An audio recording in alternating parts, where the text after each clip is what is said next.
You must have seen these types of gaps in the stock market or must have heard at least some expert talking about gap up or down in the market. Ever wondered what these gaps are?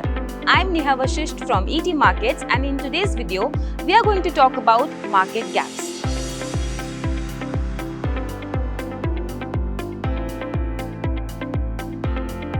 Gaps in stock market trading appear when there is a sharp rise or fall in the price of a stock and when there is no trading activity. Now, there are a lot of reasons behind these gaps. For example, a company releasing a positive news, change in trade analyst view, buying or selling pressure, or profit announcements, etc. First, let's understand the gap types. Number one is gap up. Gap up occurs when a stock opens up at a higher price than its previous day closing.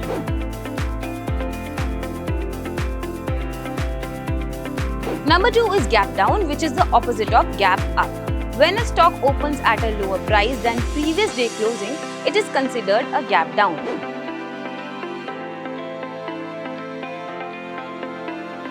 Now, there are two more types of these gaps. One is partial gap up. This happens when there is a rise in the opening prices but the price is not higher than the previous high price. And the second one is partial gap down.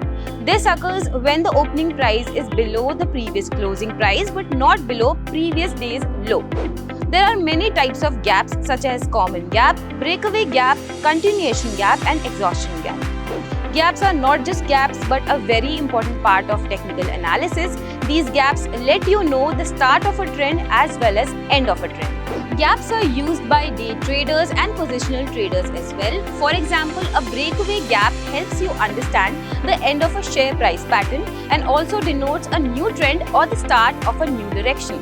Please note that whenever a stock starts filling out a gap, it won't stop as there will be no resistance or support in the stock market. Now, coming to different types of gaps and what they denote, common gaps usually should be traded in the opposite direction as the market fills the gap after they occur. Continuation gaps signal a strong trend. Traders can enter in the direction of the trend after this.